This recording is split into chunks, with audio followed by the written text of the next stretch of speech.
সনাতন ধর্মাবলম্বীদের সবচেয়ে বড় ধর্মীয় উৎসব শারদীয় দুর্গাপূজাকে ঘিরে ব্রাহ্মণবাড়িয়া জেলার কসবা এবং আখাউড়ায় চলছে ব্যাপক প্রস্তুতি। এবছর জেলার প্রতিটি পূজা মণ্ডপে পূজা অনুষ্ঠিত হবে। ইতিমধ্যে উপজেলার বিভিন্ন মণ্ডপে প্রতিমা নির্মাণ, প্যান্ডেল তৈরি এবং সাজসজ্জার কাজ পুরোদমে চলছে।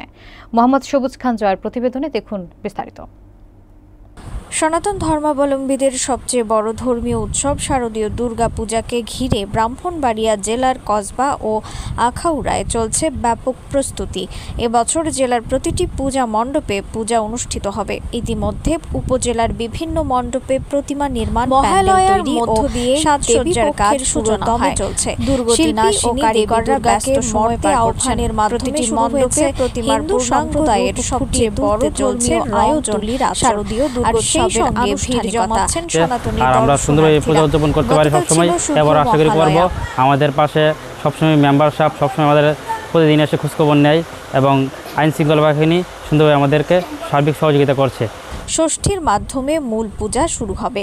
হিন্দু ধর্মীয় রীতি অনুযায়ী মহালয়া, বোধন ও সন্ধি পূজা, এই 3 পর্ব মিলে দুর্গোৎসব। শারদীয় দুর্গাপূজা, সেই শারদীয় দুর্গাপূজা প্রত্যেক বছরই বিভিন্ন পূজা মণ্ডপে পাঁচতং বিনাগুটি ইউনিয়নের মধ্যে 7টি অনুষ্ঠিত হয়ে থাকে। আমরা বিনাগুটি ইউনিয়ন পরিষদের পক্ষ থেকে এবং আমার এই ওয়ার্ডে 4টি পূজা পরিচালিত হচ্ছে। তবে আমরা সার্বক্ষণিক বেল ষষ্ঠীর দিন থেকে বিজয় দশমী পর্যন্ত, অর্থাৎ মূর্তি বিসর্জন দেওয়া পর্যন্ত আমরা তাকে সার্বক্ষণিক মনিটরিং করি এবং আমরা নিজ দায়িত্বে সবগুলোকে দেখাশোনা করি। প্রশাসনের যে ভাইরা আছে তারাও সবসময় আমাদের পাশে থাকে এবং যারা পুরোহিত, পূজারী প্রত্যেকেই অন্তত শান্তিপূর্ণভাবে পূজার যত আরাধনা আছে তারা শেষ করে এবং দলীয়ভাবে সার্বক্ষণিক আমাদের দলের বিএনপির সাধারণ সম্পাদক জনাব শরীফুল হক স্বপন সাহেব সার্বক্ষণিক আমাদের খোঁজখবর রাখেন এবং হিন্দু ধর্মাবলম্বীর ভাই বোনদের পাশে থাকেন। মহালয়ার দিন মণ্ডপে মণ্ডপে চণ্ডীপাঠ, মঙ্গল ঘট স্থাপন, ঢাক, কাঁসা ও শঙ্খ বাজিয়ে দেবীকে আহ্বান জানানো হয়। আমাদের কসবা উপজেলাতে টোটাল 47টি পূজা মণ্ডপে এবারের দুর্গাপূজার জাঁকজমকভাবে আয়োজন হচ্ছে। ইতিমধ্যে আমাদের বিভিন্ন পূজা মণ্ডপে আমাদের যেই দুর্গামায়ের মূর্তি সব জায়গাতেই এসে পড়েছে। এটা আমাদের কসবা উপজেলার বিনাগুটি ইউনিয়নের অধীনস্থ 3 নং ওয়ার্ড রাউথাট শাহপাড়া। আমাদের এই শাহপাড়াতে আমাদের এই বিনাগুটি ইউনিয়নে টোটাল 7টি পূজা হচ্ছে। এর মধ্যে অন্যতম একটি এই শাহপাড়া। এই পূজাটি বিগত অনেক বছর যাবতীয় এটি হচ্ছে পূজাটি। তো এই বছরও খুব জাঁকজমকভাবে এই পূজাটি হবে বলে আমরা আশাবাদী এবং আমাদের কসবা উপজেলা পূজা উদযাপন ফ্রন্ট থেকে এবং কসবা উপজেলার যে ইউনো মহোদয় আছে বা আইন শৃঙ্খলা বাহিনীর যারা সম্পৃক্ততা আছে এবং স্পেশালিস্ট আমাদের কসবা উপজেলা বিএনপির সংগ্রামী সাধারণ সম্পাদক মোহাম্মদ শরীফুল হক স্বপন কাকা, যিনি সার্বক্ষণিক আমাদের এই কসবা উপজেলার বিভিন্ন পূজা মণ্ডপের খোঁজখবর নিচ্ছেন এবং উনি আশ্বস্ত করেছেন যে কসবা উপজেলার প্রত্যেকটি পূজা মণ্ডপে বিএনপি, যুবদল, ছাত্রদল, টিমওয়াইজ সবাইকে পরিস্থিতি নিয়ন্ত্রণের জন্য আইন শৃঙ্খলা বাহিনীর সাথে পাশাপাশি স্বেচ্ছাসেবক হিসেবে নিয়োগ করবে। গতকালকে আমাদের মহালয়া গিয়েছে, আপনারা জানেন, অবগত আছেন যে আগামী 28শে অক্টোবর মহাষষ্ঠীর মাধ্যমে আগামী 28শে সেপ্টেম্বর মহাষষ্ঠীর মাধ্যমে আমাদের এই যে দুর্গাপূজাটি আরম্ভ হবে। আগামী 2রা অক্টোবর আমাদের এই বিজয় দশমীর মাধ্যমে আমাদের এবারের দুর্গাপূজা সমাপ্তি ঘটবে। আমরা যেন আরও সুন্দরভাবে এই দুর্গা উদযাপন করতে পারি।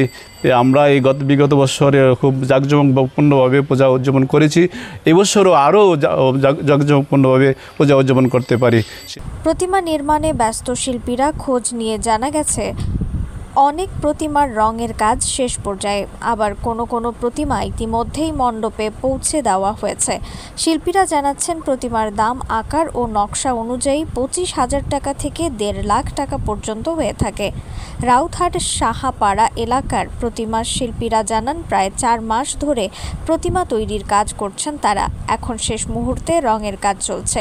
শুধু ব্রাহ্মণবাড়িয়া নয়, আশপাশের জেলা থেকেও প্রতিমার অর্ডার আসে তাদের কাছে।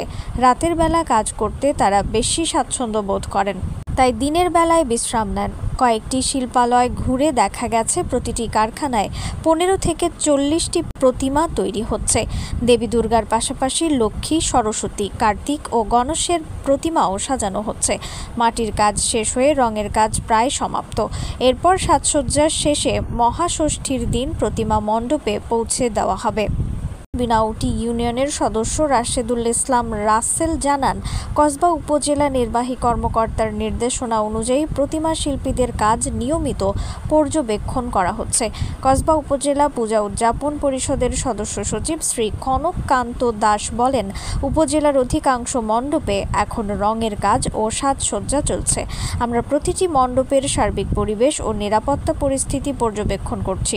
উপজেলা নির্বাহী কর্মকর্তা সামিউল ইসলাম জানান, এ বছর কসবায় 43টি সর্বজনীন পূজা মণ্ডপে পূজা অনুষ্ঠিত হবে। তিনি বলেন, আমরা 1 মাস আগে থেকেই পূজার প্রস্তুতি শুরু করেছি।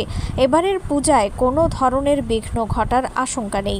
যে কোনো অনাকাঙ্ক্ষিত ঘটনা ঘটলে নিরাপত্তার বিষয়টি কীভাবে স্বেচ্ছাসেবক বাহিনী সেটি হ্যান্ডেল করবে, সেখানে যদি কোনো অগ্নি উৎপাত ঘটায়, আগুনে লেগে যায়, তাহলে সেই বিষয়গুলো কিভাবে তারা নিয়ন্ত্রণ করবে, এই বিষয়ে আমাদের ফায়ার সার্ভিস থেকে তাদেরকে প্রশিক্ষণ দেওয়া হয়েছে। সবাইকে এই প্রশিক্ষণটা দিয়েছি যাতে সার্বিকভাবে আমরা এই পূজা উদযাপন সবাই শান্তিপূর্ণভাবে নির্বিঘ্নে এবং উৎসবমুখর পরিবেশে করতে পারে, সেই বিষয়ে আমরা সজাগ আছি। এবং একই সাথে নিরাপত্তার বিষয়টি জোরদার করার জন্য আমাদের পুলিশের টিম, আমাদের সেনাবাহিনী এবং একই সাথে সীমান্তবর্তী এলাকায় যে বিজিবি টিমগুলো আছে তারাও কাজ করছে। তো আমরা যৌথ একটি মহড়া গতকালকে দিয়েছি। কয়েকটি মণ্ডপে গিয়ে আমরা সেগুলো দেখেছি। আমরা প্রত্যেকটি মণ্ডপে সিসি ক্যামেরা যাতে থাকে সেই বিষয়টি নিশ্চিত করেছি এবং সভাপতি সেক্রেটারি যারা আছেন পূজা মণ্ডপের তাদেরকে আমরা এই বিষয়গুলোতে জোর দিতে আমরা অনুরোধ করেছি। এবং একই সাথে নিরাপত্তার বিষয়টিতে যদি বলি, তাহলে নিরাপত্তার দিক থেকে আমরা বেশ তৎপর আছি। আমাদের নিয়মিত পুলিশের টিম, সেনাবাহিনীর এবং একই সাথে বিজিবি তারাও টহল দিচ্ছে। তো আশা করছি উপজেলা প্রশাসন সার্বক্ষণিক তাদের বিষয়ে খোঁজখবর রাখছে এবং এ বছর আমরা সুন্দরভাবে পূজা উদযাপিত হবে। এবং আমরা সবগুলো মণ্ডপের খোঁজখবর রাখছি। উপজেলাতে আমাদের একটি কন্ট্রোল রুম খোলা হয়েছে। তো আমরা প্রত্যেকটি মণ্ডপে যাতে আমাদের বিশেষ যে নাম্বারগুলা, অর্থাৎ উপজেলা প্রশাসন, থানা, সেনাবাহিনী, বিজিবি, ফায়ার সার্ভিস এবং আমাদের কন্ট্রোল রুমের, এবং সবচেয়ে আনন্দের বিষয় হচ্ছে সকল রাজনৈতিক ব্যক্তিত্ব সবাই তারা তাদের জায়গা থেকে টিম গঠন করেছে এই মণ্ডপে যাতে কোনো ধরনের অনাকাঙ্ক্ষিত ঘটনা না ঘটে। স্বেচ্ছাসেবক বাহিনী দিয়ে তারাও সহযোগিতা করবে। আমাদের আনসার যারা আছে প্রত্যেকটি মণ্ডপে পর্যাপ্ত পরিমাণ আনসার তারা থাকবে এবং আমাদের এই যে জনবল আছে এবং একই সাথে প্রত্যেকটি মণ্ডপে যেহেতু স্বেচ্ছাসেবক বাহিনী আছে, সবাই সজাগ থেকে যাতে কেউ গুজবে উস্কানি না দিয়ে অনাকাঙ্ক্ষিত পরিস্থিতি না তৈরি করতে পারে সে বিষয়ে সব সজাগ আছি এবং সবাইকে আহ্বান করছি সবাই যার যার জায়গা থেকে যদি আমরা দায়িত্ব পালন করি তাহলে আমরা অবশ্যই শান্তিপূর্ণ পরিবেশে এই পূজাটা উদযাপন করতে সক্ষম হব।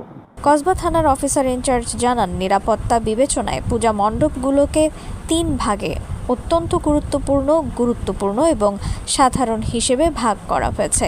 অধিকাংশ মণ্ডপে সিসিটিভি ক্যামেরা স্থাপন করা হচ্ছে, বাকিগুলোতেও কঠোর নজরদারি থাকবে। পুলিশের পক্ষ থেকে দফায় নিরাপত্তা নির্দেশনা দেওয়া হয়েছে। কোনো পরিস্থিতি সৃষ্টি হলে 999 বা থানায় যোগাযোগ করার অনুরোধ জানানো হয়েছে।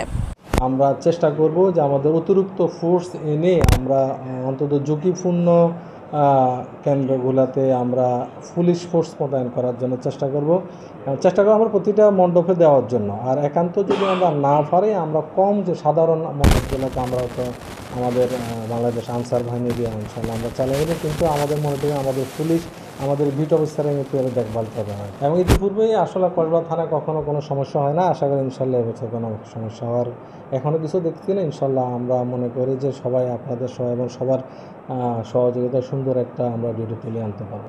আলো জোরে আধার বেঁধে দুর্গা এসেছে মাতৃভূমিতে, তীর দীপ্ত হাত নিয়ে অসুর দমনের শুভ শক্তি দিয়ে। মোহাম্মদ সবুজ খান জয়, কসবা।